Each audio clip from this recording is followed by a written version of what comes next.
Hi everybody. Right, so I'm just going to sort out the comments so I can see them up here. It might be a bit of a shambles because I've just done my usual thing of realising something wasn't plugged in, and then I'll talk about it in a minute. But welcome. This is the review of the last day of Blackpool Magic Convention and a Q&A and a summary, and we'll see how we get on. Excuse me, one sleight of tongue. Yeah, this helps with my FOMO a bit. Yeah, yeah, sleight of tongue. I had that as well. I had that every night because I couldn't socialise because I was doing my videos, which was quite unusual, but there you go. Right. Thanks for coming, everybody. Just sorting out so I can see the chat. As I always say, this is a bit like my dad looking at the remote control. I'm getting all confused. There you go. We can all see each other. So let me know what the audio's like, by the way. Let me know if it's loud enough or too quiet, and I'll see if I can do anything about it. I might not be able to, but welcome. This is Real Magic Review, and how are you all? Ezekiel, how you doing? Paul, nice to see you. Nathan, love your videos, fantastic stuff. Yay. It's weird, really weird to be back. As you know, well, many of you will know, I've been in Blackpool since Thursday afternoon. I got back an hour, 2 hours ago. I had a little sleep, which wasn't a sleep really. It was one of those sort of dozes where you sort of get up and realise you've got to do stuff. Then I had to set up all my stuff because I took all this stuff to Blackpool with me. Got into a blind panic and then pressed stream, and here we are. So I hope it's all working loud and clear. Brilliant. So the way we'll do this, I'll keep looking down. I just want to say thank you to those of you who were at Blackpool and for saying hi. It meant an awful lot. It was just brilliant. People just being really nice, really respectful, really friendly. And the overall theme of Blackpool Magic Convention for me this year was just friendliness. It sounds really naff, doesn't it? But yeah, just what a difference. What a different convention to maybe 10 years ago or 8 years ago when I was there, when I used to go every year. So brilliant, really good to catch up with people and really good to meet new friends.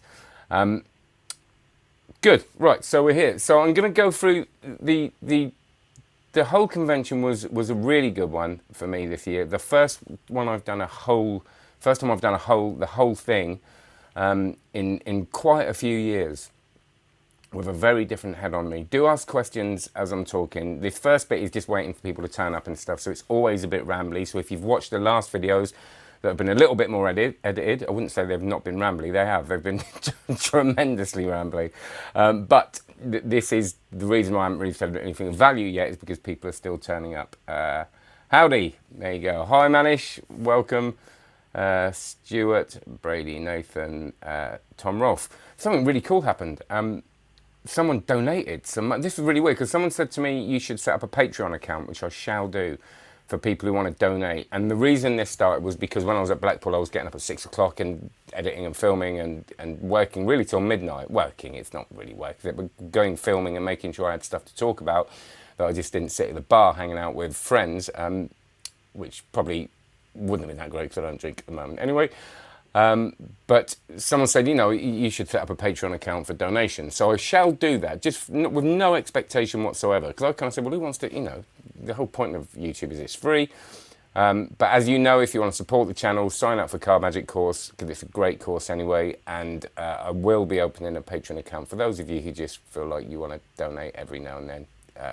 Again, I don't expect you to at all. Do I have Instagram? Yep. Hi Colin, hey, how you doing? Family holiday, cool. Thanks for joining us on your family holiday.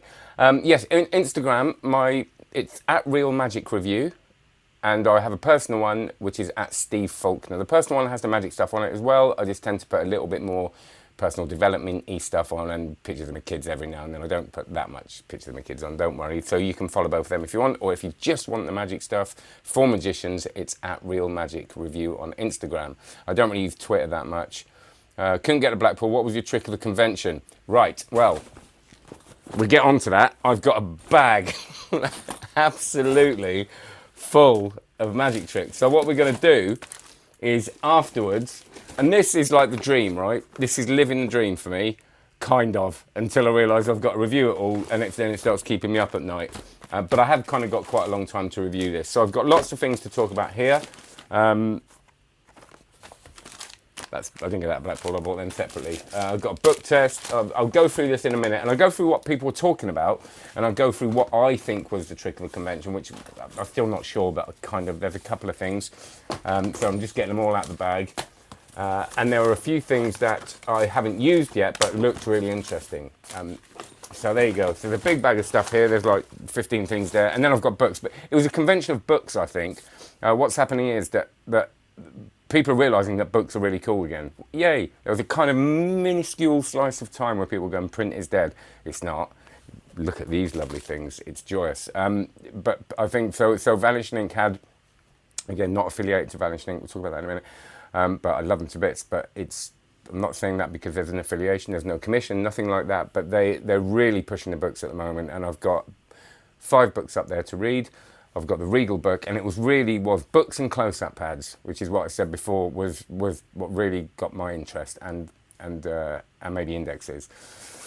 You got a good haul there. Yeah, I did. But I've got to learn it all, which is brilliant fun. But under pressure, it's a weird thing. It's like you know when somebody tells you to watch a YouTube video and it's really funny, or a Facebook video.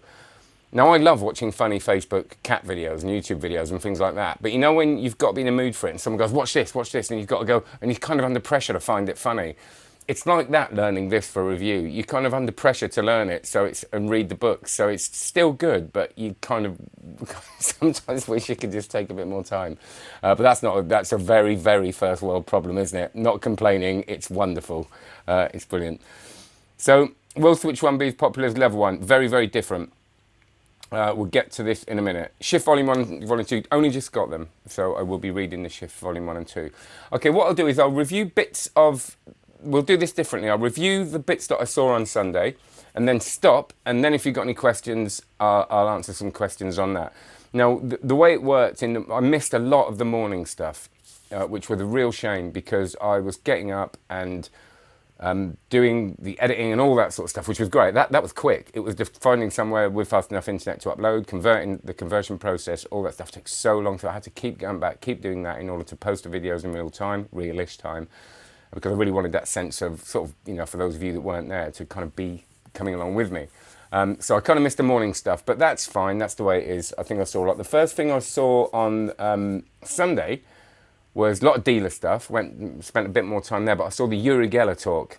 So Uri Geller was, and it was a bit like, everybody's like, Uri Geller's in the building. And you forget how famous he is, right? This is a guy who used to hang out with Michael Jackson and all that. So I went into the big arena, and Andy Nyman introduced him, and it was a really nice introduction. Andy's someone that I've talked about a lot. He's really lovely to watch on stage, really relaxed, very funny. Introduced Uri Geller, and I was kind of expecting a little bit of him to be kind of come on all sort of cool, ultra famous, maybe a bit boring. Don't know why. I suppose it's the persona very serious, isn't he? When you see him on TV. I mean, all know that's a persona, but I really didn't know what to expect. And he came on really strong. I thought he came on very friendly, quite funny. Quite not self-depreciating, but kind of knowing, what he did, and it started like a kind of quite strong TED talk kind of thing. He seemed to he had all the papers of when he became famous, and he was very frank. He was very honest, I think, about stuff. There was quite a nice thing when he said Russ had shown him a fork bend, and he had no idea how it was done. And he was very honest about the fact that what he was doing physically wasn't very skilled. He just had the chutzpah, as he said, which was the nerve to really push it. And that's what he's a real anomaly, isn't he? He's someone that people still don't see as a magician. I suppose some people think that about Darren Brown as well. But, is he a psychologist? Is it all psychology? But really, some of the stuff he did. He talked about when he did all that stuff about, he looked into the camera, and they said, right, bend the fork. And he said he couldn't bend it, so he just sort of didn't know what to do. And then he said, right, go and get your forks, they're going to bend. Go and get your clocks at home, they're going to stop. And then the phone started ringing, and people saying, my clock stopped, and it was just luck, because some people had. And, to do that with millions of people watching, this is before the internet, so everybody's watching that TV show. And that's how he came up with all that. He also showed a bit, which I thought was really interesting, of him doing a standard coin bend on the streets, and obviously it wasn't a signed coin or anything like that. He'd clearly just done a switch in what many of us would see as not very convincing, because we all sign it, don't we, and make sure it's the same coin. But he was saying because he's surrounded it and people really buy into it, the reaction, and obviously it's Uri Geller, so people don't really question sometimes. They kind of go, he's going to do something amazing, and there's that expectation. But it really made me think about when I've done fork bends and coin bends before, and they haven't really gone down very well. It's because I'm not creating enough mystique, I don't think. It's very different, isn't it, to be seen as someone that can bend metal than to be doing magic tricks at a wedding. So if you do magic tricks at a wedding and you kind of then all of a sudden become very mysterious, they're not really going to buy it. So he was saying it's not the trick. The trick itself, it's creating the expectation of how amazing that is. It's kind of the Emperor's New Clothes thing, which I thought was really interesting. So at 3/4 of the talk, first half talk I thought was brilliant, really fascinating, quite inspiring. And then it got a little bit kind of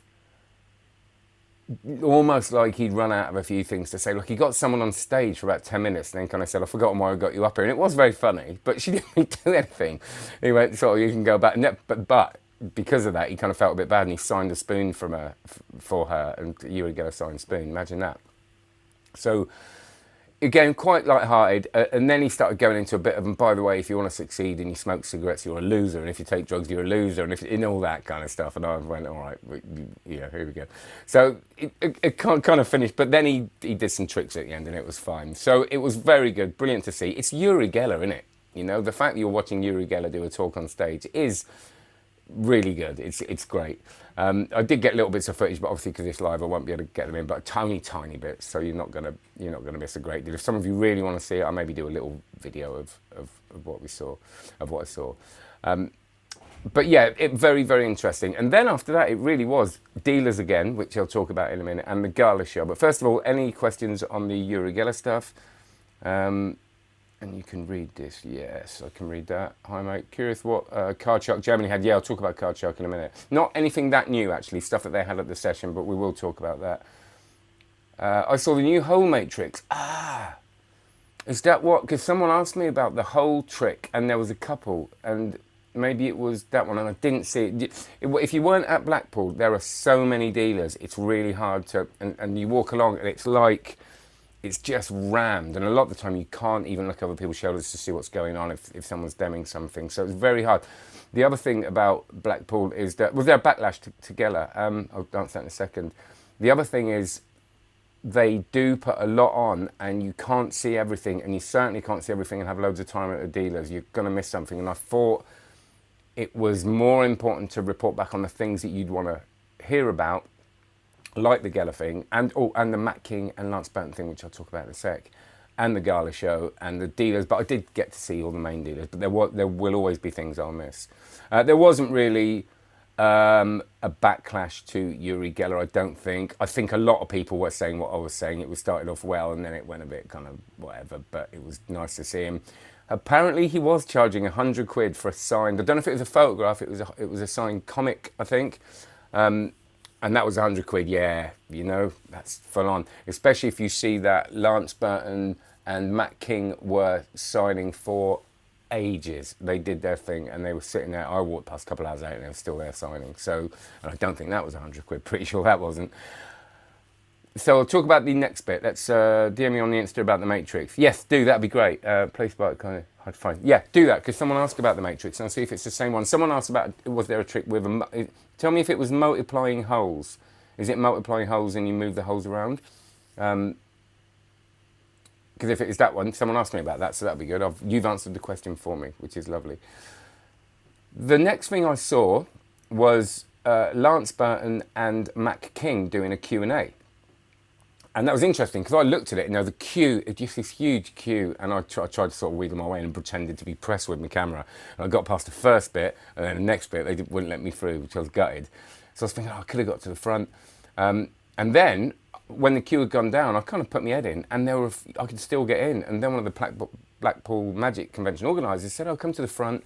And I got a little bit of footage as well of that. Again, I can't show it on here, but there wasn't, I mean, it's Matt King and Lance Burton sitting there, but maybe I will hack together something for you. But I was really surprised at how much I enjoyed that. I thought it was going to be, again, Q&A, fair enough. I'm very interested in Lance Burton and Matt King. They're brilliant. Matt King especially because of just I think the genius. Very funny guy. It was brilliant. They're both brilliant storytellers. Lance Burton is a real presence on stage, not just as a magician, but as a person, as is Matt King. And I found it really moving. Lance Burton choked up and started crying a bit at one point.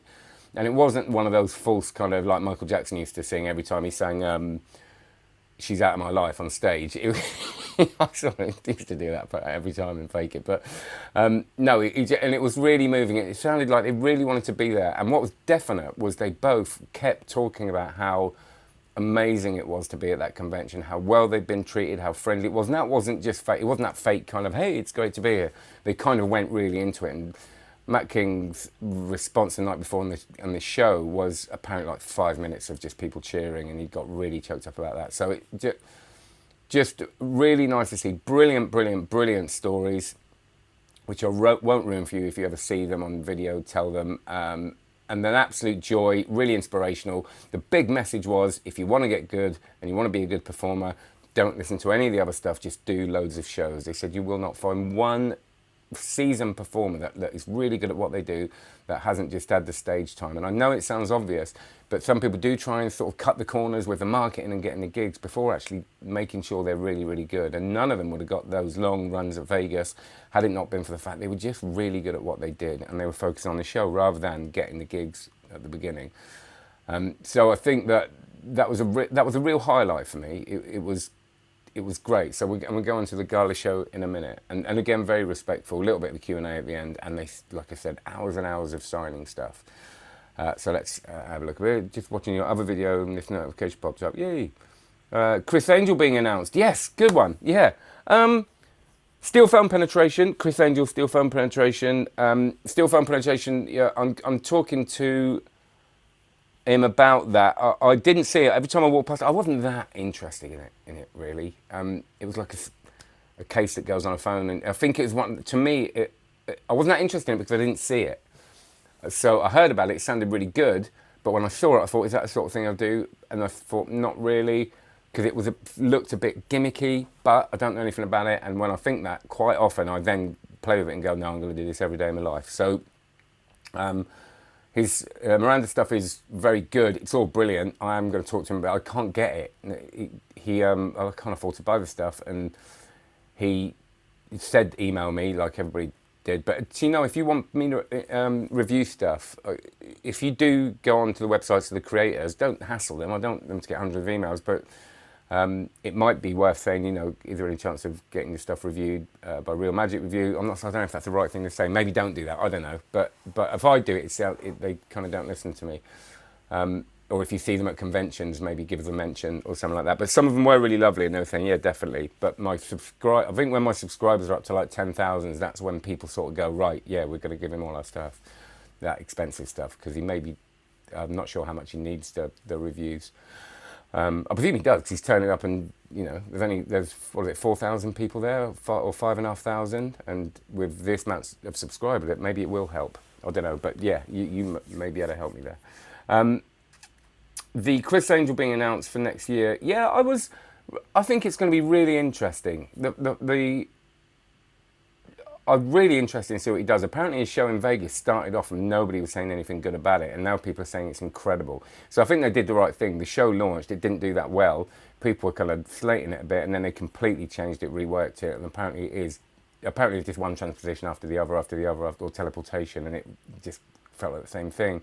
And now apparently it is amazing. Not a big fan of Chris Angel, because I don't really like that brand of TV magic. It doesn't really do anything for me. I'm not saying it's bad, it's just my own personal preference.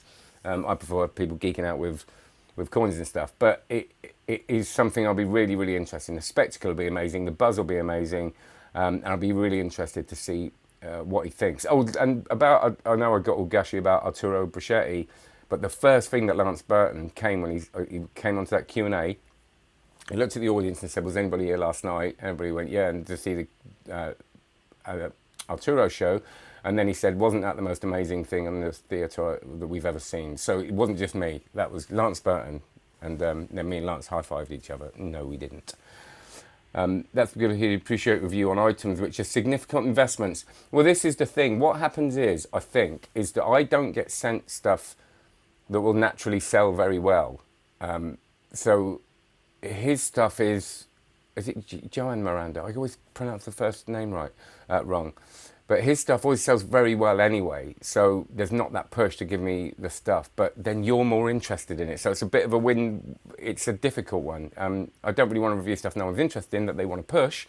But so luckily if people like Vanishing Ink give me stuff that they know is going to do well anyway, like Christian Grace's tricks, getting them. But some companies don't. They just tend to give me the stuff that's not doing quite as well, but is quite good. So. The metal phone thing seems really weird gimmick. It did to me as well, but it's hard for me to say anything about that. What do you think about Dynamo? Bad question. No, it's not a bad question at all. I got no problem with Dynamo at all. I think that they're doing the right thing. They're trying different things. Again, I'm not a massive TV Magic fan, so it's not like I sit and watch it all. I'm interested in it. He's a really nice guy. That's a good thing. I don't know if I'm allowed to say this. I think I am. My ex-wife used to make toppets, and one of them was used apparently in one of the shows. They commissioned us to make one, and I didn't make it. I just sort of said, "That's a toppet. This is what it is." But as in on a very famous trick, but I'm not sure I'm allowed to say. But that was all the involvement I had in it. But I think he's good. I think he's the reason he's so successful is that he's very watchable, because everybody says, oh, he hasn't got any personality, because he's not a big showman. That's why people can watch him on telly again and again and again, because the magic tends to speak for itself, and he presents it in a way that I think works. But again, I don't watch loads of TV magic. But again, anything that promotes magic is really good, right? Anything that makes people watch magic and not go, that's really cheesy, is really good for all of us. And I felt that we'll go on to the Girlie Show as well. Then he showed the demonstration and he reacted big, maybe the block's brilliant, It's very hard to know what the responses are going to be until you perform this stuff. Right, Girlie Show. This was very funny because just before we started, when I was watching the Girlie Show, I write notes in the dark, right? And then I realised just before recording this today that I hadn't checked the pronunciations of the names. So and then I had to go online and check everything, and Blackpool had taken down all their stuff. So I run through who was in the Girlie Show. I run through what I thought very quickly. I will have to look at my notes because obviously there's quite a lot to remember. I'll go through who was on first. First of all, John Archer MC'd it. Brilliant MC, really, really good. Loads of in-jokes. He's written lots of jokes about stuff that was going on at the time, about the registration and things like that, which we'll talk about when I do a summary of the convention at the end. He's just a solid MC, very comfortable on stage, as we all know. Done Britain's Got Talent. He toured with Tim Vine for a long time, and he really held it together. The first act, so the first thing was a celebration of Wayne Dobson's life. So it started off, the curtains opened. I think I can talk about this. It's not going to happen anywhere else. And nobody knew it was going to happen. And then this film came on, and it was quite powerful, actually. It started off with a kind of how Wayne would talk now, and then went into a young voice, which I think was voiced by Andy Nyman, as if Wayne was telling his own story. And it kind of had a run-through of Wayne's life, which was actually very moving. And then what happened was there was a gag where Wayne came on stage, and then this isn't going to happen again. So the wheelchair kind of collapsed, and he fell onto the floor, and everybody laughed. Now I kind of laughed and went, and it really got me. I thought, was that meant to happen? And it was a gag, and Wayne wanted to do this gag of someone, and I thought it was him, and it was kind of an illusion, really, and was quite funny. And then there was an illusion with Wayne. He actually did come on in the wheelchair, and there was a huge levitation of him, which was very magical, actually. And as I thought it worked. I thought it worked to open the show. It was very moving, huge standing ovation to open the show, and just how amazing for him. Every year his life is clearly more of a struggle, and he's still getting on that stage. And I think it is important that happens, as someone that's been such an important, integral part of the magic community, and clearly an inspiration to so many people. So that's how it started. And then Gate and Bloom. I think I love Gate and Bloom's creativity. I think he's a bit hit or miss for me. Sometimes it can be a bit all over the place, not in his performances, but just in his material. It was really, he does a cut and restored rope microphone cable routine, which I actually really like. It's really good. There's a lot of misdirection. This goes missing from here, ends up in the pocket, then it's in your shoe. The mic's missing. Then it's a lovely routine, really, really good. And then he came and did this manip thing, and then with boxing gloves, and I thought it wasn't too long, wasn't too short, worked really well. And then there was a lot of interaction between the acts and John Archer, which I really liked as well. So John came on and said, no, we want to see the card manip stuff that you used to do, and then Gaines kind of arguing with him. So I like that feeling of it's not just act, there's interaction between people. And this Girlie Show felt like that. It was really nice. So that was a strong act, a lot of variety in this. Christian Wedoy, I think that's how you pronounce it.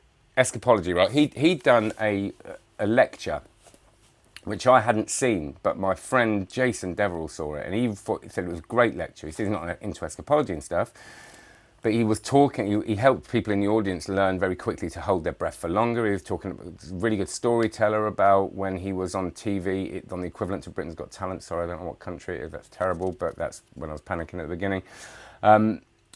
But apparently the lecture was brilliant, really interesting, because he genuinely does hold his breath for ages. It's not a trick. He holds his breath for like 8 minutes. But the act itself, it's quite funny talking about this. Me and Jason were talking about it last night. So he's in the thing, and he's got like a tank on his head, and they're going to pour water in the tank. Not a tank, like an army tank. That'd be a surreal act, wouldn't it? He had a tank on his head. And he escaped from the tank. No.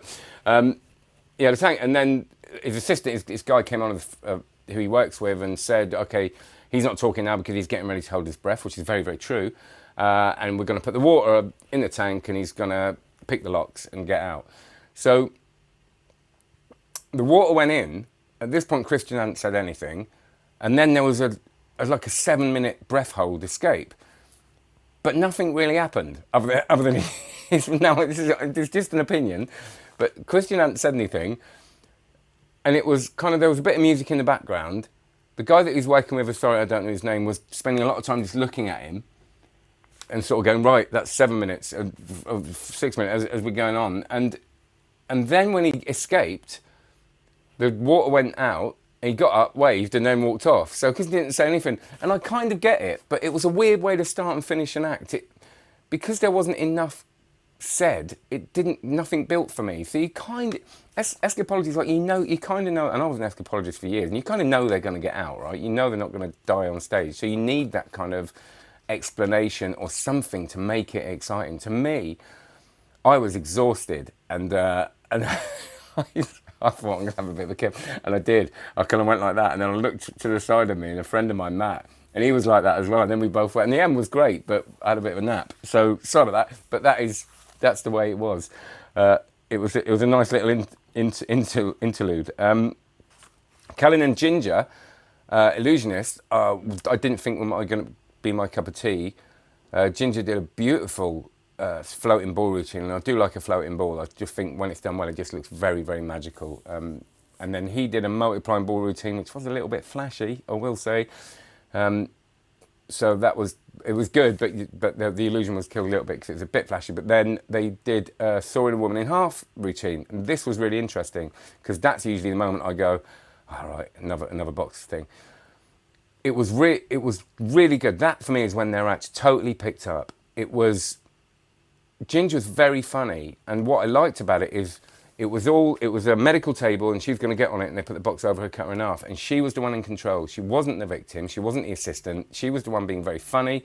She was the one sort of playing with the volunteers a lot. She was in control of the whole thing and provided the entertainment for that routine, and that's a lot better for me than another, stick-thin assistant getting in a box and getting cut in half. I really like the fact that it was her act, that bit, and he was the assistant more. Even though it felt like a double act, it did not feel like a magician and his assistant, which I really, really liked. Very funny, and I enjoyed that. Probably the most I've enjoyed a sawing, cutting a person in half, other than the sort of Penn and Teller one, which is a bit different than the Kevin James, all that. But I thought that was a really solid and very funny routine, and not cheesy, which was great. Matt King did his Cloak Invisibility, which, if you've never seen the Cloak of Invisibility, it's absolutely brilliant. It's the funniest. I just love it. I love the idea behind it. the little nuances, the way he it's basically a cards across routine. And he puts the cloak, and he says, "This is my cloak," and it's just a yellow Mac, a rain Mac. And he goes, "I'm going to go off for 10 minutes off stage," and he comes on, and the idea is that he thinks you can't see him, and he's got the cloak of invisibility, and he's just it works because of his face in the cloak. He almost looks like a little Yoda, the way he sort of flicks the cards from one pocket to the other in the cards across routine. It's all those little things. It's just such a joy to watch. Then Lance Burton came on, just said it's been brilliant to be here. Give Matt King a massive round of applause. They did a little sort of shtick together, and then brought on Marco Carvo. So, again, I'd not seen much Marco Carvo because I don't really watch that many Illusions, and he did a bird act. And it's interesting, isn't it? Because I'd said I'd seen a bird act that was looked a bit rough, and like, no, I didn't really like that on the show on the opening night. This was seemed a lot gentler. Still don't know how I feel about it. But you've just got these birds appearing, and then another one, and I was looking for the loads. I couldn't see them. And it's the same as when you watch Cardini's bit of his billiard ball routine online. If you ever watch that Cardini routine, I cannot see the loads. And I know where they're happening, but I can't see them. Very rare that. Most multiplying ball routines, you can see exactly what's going on if you're a magician, which is fine. But with the birds, I couldn't see those dove loads. And so magically, it was stunning. Then there's a bigger bird that comes out, and there is nothing like a massive bird, like a toucan or whatever, flying around an auditorium, is there? It's just brilliant, and everybody just gasped. And then these bird cages are coming out, and they're that big, and there's another one. I couldn't work out whether I presume he lost about 2 stone by the time he finished, but I just couldn't see them arriving. And then the big bird at the end was ridiculous. It was about the size of me, and it was like, I don't get where that's come from. It's not a black art thing at the back of so magically stunning. Again, I don't really know a lot of how the stuff works. Obviously I do a little bit, but ethically not sure, don't know. Magically, absolutely incredible. Quite short, that last act.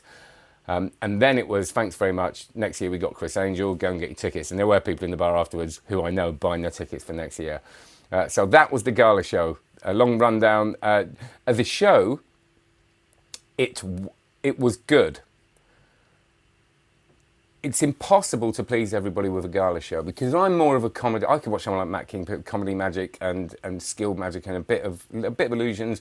There are people that I talked to that said, no, I wanted more of the big illusions. There were people I talked to that said I wanted more of this. There were people that walked out of Arturo Bruschetti the night before, which I think is insane. But not in a kind of judgmental way, but I just can't get my head around it.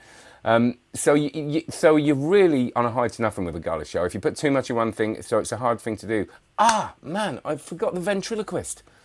The Ventriloquist act. Hang on. Max Fulham. Sorry, I think it's Max Fulham. If I get that wrong, I'm so sorry. Very tight Ventriloquist act, who was second on, I think. Really young guy, very tight. A bit traditional for me, but just done very, very well.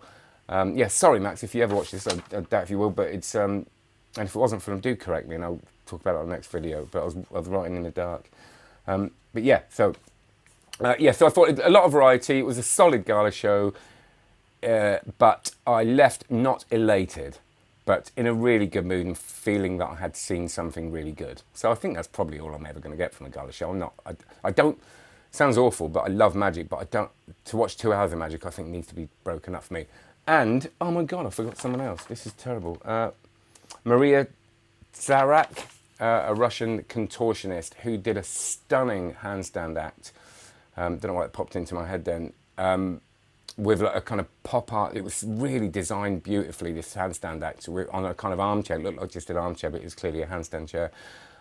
Which did break it up. That's what made me realise that. It broke it up really nicely. It was just a beautiful act. Just one, those people that are way up there with handstands that could just you could imagine spending half a day on their hands with no effort. But contortionist as well, so really, really beautiful act. But great show. Just, for me to watch 2 hours of magic is always a little bit of a struggle, really, unless it's broken up with a lot of other stuff. Okay. Turning the phone into a steel block might be an interesting way to perform it. I was surprised to hear about... Evening, Steve. Evening, Nigel. Oh, how you doing? Good to see you. You missed the contortionist. Oh, I did. Yeah. Jason Deverell. There you go. I didn't see that. It just reminded me. I think I missed it. But that's the joy of a live a live review, I suppose. Voodoo Needle. Yes, that was very interesting. Very inexpensive as well. I don't know how it was done yet. When I talked to people who did know how it was done, they said, yeah, it's still pretty good, but I got the sense there was something that you'd have to do quite a lot of to set it up. But I'm not sure, but it was very interesting, and I will talk about that. I will review that at some point. Let me just have a look at the Chris Angel being announced. It's good because I hugely appreciate it. Yeah, sorry about this, but I know it's the only way to do it. Maybe we think too much like magicians. Absolutely. I think we do, and I think you just have to try the stuff out. I think if you get a feel for what's good, look at the reviews of people that have actually taken the stuff out, which obviously I try to do as well. And then you'll get a chance of whether it's worth the investment, which is kind of the motivation, one of the motivations and many motivations for doing this review show, is to give you a genuine idea of if you take this out to a cafe at the end of the road, what's it going to feel like? If you take this out to a gig, what's it going to feel like? Which is very different to, is it magical and do I know how it's done and does it interest me as a magician? It's a really different thing, isn't it? So, Magic and Mentalism. Hey, has anyone been to Blackpool on their own? If so, what's it like? You'll be fine going to Blackpool on your own, is my thought. You know, if you are the sort of person that likes spending time on your own, which I do, you know, a lot of the time, there's lots and lots to see. It doesn't let up. If you want to meet people, it's going to be very, very easy to meet people there. There are different types of people. You're going to find a group to hang out in. You go to the Ruskin, it's just heaving with people that are very friendly, very open and very chatty. And you've all got something to talk about. It's not that awkward thing, is it? What should we talk about? You talk about anything. You talk about the dealers, what you've seen, what have you seen today, what have you bought? That's the main question of the convention. It becomes more what have you bought than what have you seen, I think, which is what we're getting to now. So, trick of the convention, Nigel. Well, you tell me. I don't think there was one. I think there was... You know, you've got amazing stuff from people like Labco, and you know that you're going to spend a couple of grand on. You've got tricks with cards that, if you are a beginner, are going to be amazing because they'll let you work miracles. I was thinking about this and why I sometimes don't say whether a trick is good or bad. It depends who you are, doesn't it? If you're a kid's entertainer, the metal block foam probably isn't very good. Or the Labco thing, you know, you might want a really good run rabbit run. You know, so I don't think they're. What is everybody talking about? Christian Grace Switch 1. Everybody's talking about that. A lot of people talking about this, the real sign card to box, which I've been told by Wayne, I can tell you is not. It is a gimmick, but you actually do put the Mercury card folded card into the box. It's a knack, it takes practice, but you hand them the box and their card is actually in there. A lot of people talking about that because when he demmed it, it did look very good. So there's the box, a folded card, signed folded cards ends up in that. I will review it properly, but a lot of people are talking about that and it is good. You know, this is what I've got, right? So here's the deal. Hey, Alyaj, thanks to you. I'm thoroughly enjoying your live review. Thank you for the effort. Thank you, because I know I am rambling. There'll be some people that have watched the other two watching this going, God, this is going on, isn't it? But it is going to go on. We'll be here for ages. So, because even though I've been at Blackpool, I haven't talked to many people. I've been filming. So here's the thing, right? After this, and not on this feed, okay? Don't do it on this feed. Do it on, you know, when the video is up on YouTube. After this, it will go up on YouTube, and then you can comment on that video, and that stays there. This disappears. I can save it, I think, but I don't really know how to do it. So afterwards, with all this stuff, go onto the feed, decide what we're going to do now, and comment on what one you want me to review next. And it does work, because you did comment before, and we did this with Walked in Space and stuff, and I did it in the order of the most comments. So this is the real signed card in box, Wayne Fox, right? Do this, not on this feed, but on the other feed. Phil Smith's Pythia Light. It's a really nice little book test where oh no, I'm gonna butcher it because he did it to me and I thought it was really brilliant. It's a diary thing. It's like a diary trick book test, a little book test, which I thought was really nice if you like mentalism. This is Paul Martin and Jamie Raven's Bank Night routine. If you've seen John Archer's Bank Night routine, I presume it's fairly similar. I think it uses free envelopes, mine, yours, and question mark. The 4Q wallet, which was, I think, is a 4-way wallet. Paradigm Shift is a card shark. A lot of people asking for card shark. This is one of the things Christoph Borer, who did Get Sharky, and I think it's, I haven't looked at it yet, but I think it's something like you have a man and a woman on stage, you talk about what women know about men and men know about women. One of the books is Everything Women Know About Men, and you go through it, and it's got loads of writing in it, and the other one is Everything Men Know About Women, and there's no writing in it, and it uses that concept to do a book test-ish, I think. He said it wasn't a proper book test. Sam Fitton's Coda, which is like a destination box, but you use the glass of the spectator, so it's great for weddings. You have a signed folded card ends up in the glass, and you put it into your hand, open it up, and there's a kind of, obviously some sort of switcheroo, but it looks very good, it's done well, and it just means you don't have to carry a big box around. David Gonzalez Destiny deck by Card Shark. These are seconds, so he's put 2 for the price of 1 in there. I don't know loads about it. I think it's a force, but no, I'm gonna ruin it. If you know about it, I can do that. This is David Penn's Invisible Deck Kicker. If you've seen this, what happens is you do the invisible deck, or you can do this trick on its own. You put the card face down on their hand, and you go, right, you named any card, and they go the 4 of Hearts, and you turn it over, and there's a little picture of every single playing card, and you go, there it is, the 4 of Hearts. I told you it'd be on your hand, ha ha ha. And then you put it back, bit of chat, bit of doings, and then turn it over again, and the 4 of Hearts is the one on their hand that is now turned face down. And I said about this, when I first heard about this, I thought, not really for me. And then he did it for me, and I got a little tingle. That's what I got. I thought it was actually really nice. I thought the fact it works on your hand, and you turn it over, and it's this cute little picture, was in fact quite magical. This is Phil Smith's Identity deck, which was his Kickstarter, which apparently is a utility deck which you can do all manner of things with. So if you're a Phil Smith fan, Harry Robson's The Medal, which is a big medal, which is based on Al Karan's thing, when you have an index with that as well, I'm sure you won't mind me saying. So there's 1 of 6 cards, I think, and you turn it over and it's engraved in the back the card that they've chosen out of 6. This looked interesting. Philo Kopnick's Order. This is another Card Shark thing. This is a red and black separation, which fooled me. Had no idea. You give the deck to someone, they can shuffle them, they deal them into 2 piles, you turn them over, and it's out of this world. But there doesn't seem to be any moves in it. I'm sure there's something, but that fooled me, and I thought that was really, really nice. Unorthodox, which is the 1 Uno card turned face down. Unorthodox, don't know. Face down in a pack of Uno cards. No, face up. So there's 1 normal playing card. No, it is face down. You go through, you go, how did that get in there? That's not the presentation they give. That's my awful presentation. David Regal, All Alone. Don't even know what it is. I like doing that. I don't know how the tricks work. It's David Regal and it's Card Shark. It's going to be all right, innit? So that's David Regal's All Alone, if you'd like me to review that.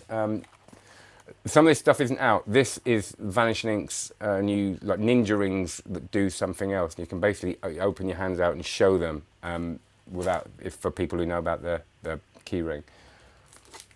The Real Workers guys, Divergent deck, and I've also got Joe's Elastic Band. You know, if you've seen this, called Linkum. It's a linked elastic band that unlinks itself in front of your eyes. And Night Flight, which Steve Deller gave me his Night Flight, which I haven't looked at yet. I'm going to do all these anyway. But Luke Jamay's Hit. Not sure if that's out yet. For someone said to me, when you review it, let's see if there's a letter missing. But which I thought, I kind of hope it is rubbish, really, so I could have said that line. But I'm sure it won't be. Vanishing Luke Jamay know what they're doing, don't they? And the Sword of Zartar. The Sword of Zartar, which is Card Shark, which is Roger Nico's, and it's worth it just for that picture, isn't it? Is that going to get into focus there? There we go. Look at that. That's just a great picture. My girlfriend opened it. Joe said, she opened it up and said, oh, so you don't want to see that when you open the box, do you? So there you go. So which one of them? I'm not going through them again because that's just me reading words out, wasn't it? Which isn't entertaining for anyone. Let's get back to this. And Voodoo Pin. I'll be able to review that. That's just a download. So you don't like get a pin or anything, I mean. Ask a group of magicians if you can enjoy them. Invited into a group at the Ruskin when I was on my own. As I have social approach anxiety. Haha. Yeah, we all do, and that's absolutely right. You'll be totally fine. Anybody got footage of Switch 1? I didn't go to Blackpool and want to see. No, I didn't do the footage of the whole thing, and I was very kind of respectful of that, because obviously with switches and stuff, you get people slowing it down and that. It is an index, I think I can say that. It's a beautiful switch of a billet, and what you're paying for really is both. You're paying for, I think, the switch, learning the switch, but also the index as well, which I think is built into... actually, I don't know if I can say that, but I will be getting one. The only reason I haven't got one because of the coronavirus, I think they couldn't get enough shipped over, which I'm only saying that because a lot of dealers were saying that with certain materials, so they only had a certain number of things. So I don't know if that is the case with that, but I think that's why people are running out of stuff. I think that we all know that the shipping has gone wrong for a lot of people. Yeah, Invisible Deck Kicky, no, I think it's probably pretty good. Do you go to Jeffrey Wang's table? There's a cool coin dropper there. No, I didn't, I'm afraid.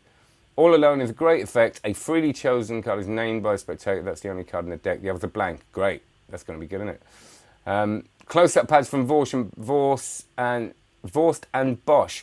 They were very lovely. Very lovely, really nice. I said, and the ones from Prop Dog are lovely as well. I think they all do really nice close-up pads. That's what's happening now, isn't it? And like I said before, if you're going to spend a lot of money on a coffee table at dinner, why not on something that you're going to... And it does feel different. It feels really nice to work on a decent close-up pad. So I'm hopefully going to get one because I want one, and they're tempted to give me one, I think. But maybe not, we'll see. But, you know, if you promise to all buy one, I reckon they'll give me one. But that was, yeah, they're really, really good. So I'm just going to give you, thank you for all your time and effort, Steve. It's so helpful making decisions. Blackpool, newly available magic tricks. Thank you.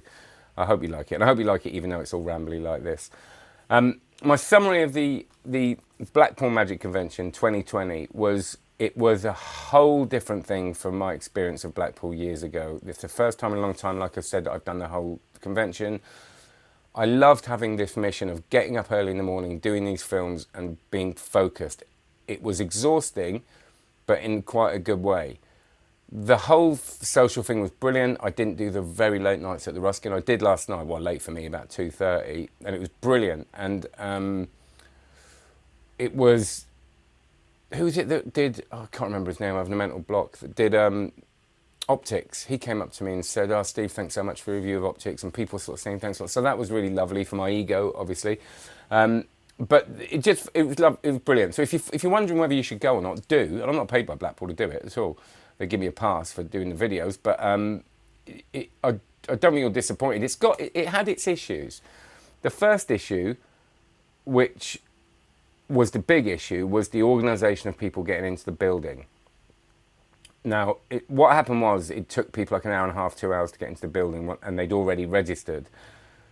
The unfortunate thing was that the people on the doors dealing with this were getting quite a lot of abuse from the people that had been waiting. And you kind of understand how people were upset, because it was wet, it was rainy. I turned up twice to get in. I couldn't get in, get my pass, it wasn't there. But it wasn't the people's fault, and they were getting the brunt of it. It was just a mistake. It was something that happened. Things, you know, they registered people with first names instead of second names, and that messed everything up. And, you know, my hope and my feeling is that that will be a learning experience, and it won't happen next year. I'm pretty sure they're going to have to do something different, and I'm sure they will. But it was a problem for people. People went in that building sort of hacked off because they spent so long getting in, and it kind of put a bad taste in people's mouths. But it's something that happened. It didn't put it down once you were in there, but it was a big deal for a lot of people. The other issue was programming. I'm sure there was a reason for it, but Matt King was the big draw for a lot of people, and they put him in the smaller venue, not the arena. I'm sure there was a reason for it. I'm not questioning that, but you know, a lot of people could not get into that show, which was a great shame. And Max said in the Girlie Show, he said, look, I'm sorry for you that couldn't get in. Maybe they'll invite me back and I'll do it again, and I would love that. It was a real shame. And similar to that, the clashes. There is so much on, which is the great beauty of Blackpool Convention. It's also the issue of Blackpool Convention. Nearly everybody I talked to felt that they just wanted a bit of a break, but they didn't feel like they could because they would miss something. And I get it. The opposite of that is not having enough on. So maybe it's better to have too much on and just go, you know what, I'm going to miss that thing. But if you've got something really big on, then obviously the smaller lecturers are going to suffer. You know, I had to make a choice between the Max Maven show and the Ben Hart show, which I'm going to talk about in a second, because that's the last bit of my review. So the issues were basically the organisation, the clashes, the amount there was on, and that was pretty much it, which it could have been worse, right? The good thing, everybody had a great convention, the acts were amazing, the dealers were brilliant, there was some brilliant stuff there, everybody was friendly, everybody was lovely. The venue was incredible, the Winter Gardens. I mean, it's very rare you get a venue like that. This huge place you can walk around with, these kind of surreal interiors that are made out to be like the Spanish Hall and the sort of pirate ship bar that feels like you're in a ship. So, yeah, a very unique experience, Blackpool, and you know, even your guest house is going to be a unique experience, but I mean, maybe not in a good way. Mine was lovely in a way, but the shower didn't work. So, but that's pretty much the norm, I think.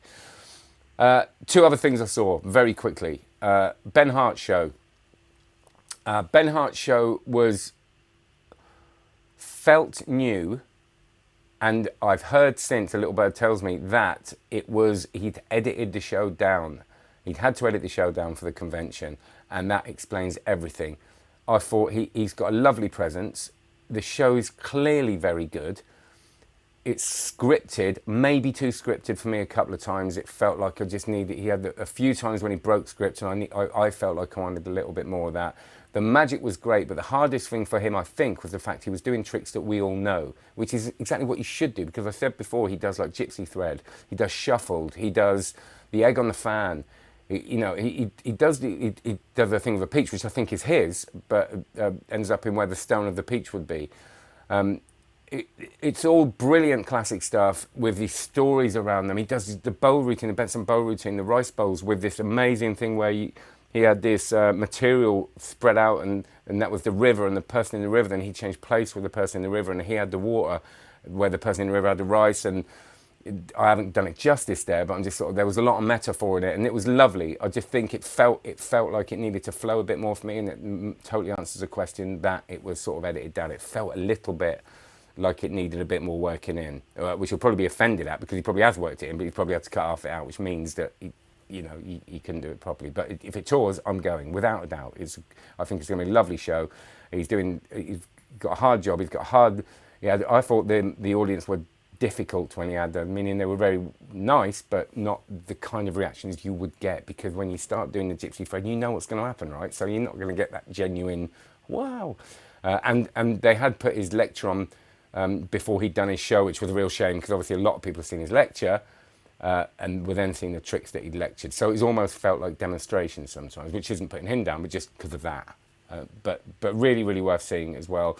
And then there was a thing which was similar to Beat the Wand, which I talked about before, which was a late night, and it was called Not the Gala Show, which started in the most hilarious way with a video of how magicians can become marketing experts, because that's what a lot of magicians are doing now. And it was like a pastiche of a big marketing video of getting lead magnets and all that. That was done beautifully. The show itself started, I thought it was okay, it was that late night, let's all get together and have a laugh sort of thing, and swear a lot, and swear probably more than we would usually, even in front of an adult audience, because that's what that show's about. But I didn't stay for the whole thing, went to the Ruskin, went to bed, woke up, came home, and here I am. But it was a wonderful experience, and I really want to see some of you there. There's my review of the Blackpool Magic Convention. Yay. Right. Let's have a look. Thanks for waiting for your detailed review on Switch 1. Yeah, I'll do both of them. What are your thoughts on coin magic in general? I've been getting into it, but it seems really difficult. Not biggest magical moments without gimmicks. Right. Now, so coin magic, I think, is wonderful. I love it. Right? And I love it because it does go well in front of an audience, but it's very easy to get over complex with coin magic. I talk about hanging coins a lot. I love David Roth hanging coins. It's too fiddly for most situations, and it looks a bit, it's very hard to do. But if you've got a very simple coins across, I don't mean simple as in easy, I mean it really goes from there to there one at a time, it travels across, the audience love it. I've been doing mine for way over 10 years now. It's on my card magic course. I teach it on there. Al Schneider's coins across. I do one coin routine all the time. I do a coin and pen thing. When the coin vanishes, the pen ends up there based on Rune Clan's routine, which ends up with a coin, a signed coin in a nest of wallets, coin on hand, coin under watch. One coin gets into a bigger coin. There's lots you can do. There's loads you can do just for the sake of learning it, just for fun. But it does work for an audience. So I would start off learning a really strong retention vanish, and then something like David Williamson's, oh my God, I do it's that vanish, strike and vanish, things like that. It does get a good reaction, but you've got to put more work in, I think, than you have with cards and other things, just because to make the slides convincing takes more work. But I absolutely adore it. That was for Spencer. Michael Amar showed a great card to borrow wallet in his lecture. I missed that bit. Talking about coins though, and this is the important thing. You watch Michael Amar's Coins Through Silk. It's not one of those big boom moments, but if you stick that in between two of those moments, those trick and just do something very beautiful, a bit like Troy Hooser's charming Chinese challenge, easy for me to say. It's a very, very lovely routine, and people will appreciate that over sometimes something that just makes them go, wow, that's amazing. You know, the way you put that in that Michael Amar routine, I think, is just so pretty that you could do that in the middle, and you know, a bit like also I like the balls in the net. You know, the silent Mora balls in the net that Johnny Thompson does. I think even though you know what's coming up, like a coins across, it doesn't have to be a big hitter all the time. You know, it's nice to have those peaks and troughs in your close-up routine. I've got to shoot up. Take care. Sleight of tongue. Thank you. Mark Mason, initial shock. Killer in Manila. Brilliant methods and very clever. Didn't see any of the Mark Mason stuff. I did email him, asked me if he wanted to review stuff, but he hasn't emailed me back, which is fine. Tobias Dostal. Brilliant. There you go. Sorry, that's my mental block. Thanks, Nigel. He was lovely. Really lovely. The entrance is really crowded. Thanks for answering. No worries at all. Right. Thank you for that. I know it didn't have all the footage in it like the other reviews, and it was all the live one, but I think we all enjoy the live ones, don't we? It's really nice to see you all pop up there, and I'm sorry I have to keep going down like this. But if you've got any questions afterwards, remember, vote on what you want to see reviewed, because I've got a lot to review. I have got books as well, but obviously I've got to read them first. I've got the basically all the Vanishing books and the Regal book, and some other stuff that I'm going to review, but I'll get through that when I can. But anything specific, if you want me to review something I haven't got it, feel free to email the person and tell them. I'm going to get in terrible trouble. Don't do that, actually. God, I'll be really unpopular. But yeah, so listen, thank you so much. Have a great one. Thanks for watching my reviews. Please like, subscribe, share. If you want to donate, which I'm saying somebody did donate today, which was lovely. I will be setting up a Patreon account. At the moment, I've got a PayPal account, which is stevefaulkner@me.com. I'm not expecting anything at all, but somebody said to me the other day, yeah, I would if you told me. So, and anything to sort of keep this going, I suppose. Any new books released on Blackpool? Yeah, hang on. All right, well, let me go and get them, what I've got here. Hang on.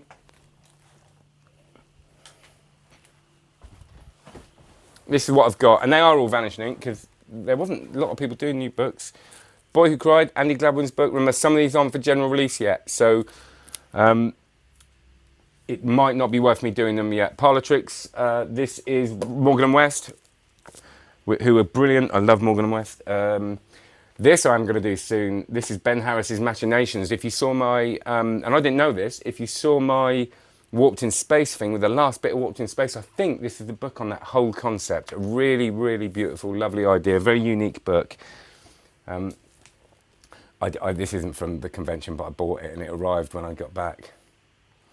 Look at that repertoire. As I win, yeah, I'm really glad I've got that. I've got the last few Dini, and distilled by Ryan Plunkett. Excuse me, and I'm going to be, I think the next book I review will be Ben Hart's book, because that's the first one that's on official release, because all this stuff comes out, and I'll be reviewing Switch One the minute they get more stock in. I'll do that for you as well. All right, so thanks very much.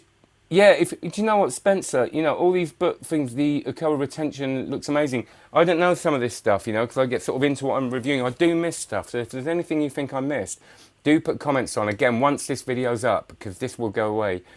So genuinely, I do read all the comments. If I can't answer them all, don't think that's because I don't read them. I read them, I appreciate them, and I thank you for them. Thanks very much, and if you love this, you'll love my card magic course. have a look at that, cardmagiccourse.com. I have to say that all the time. Thanks very much, everybody. See you later and have a good one. Thank you.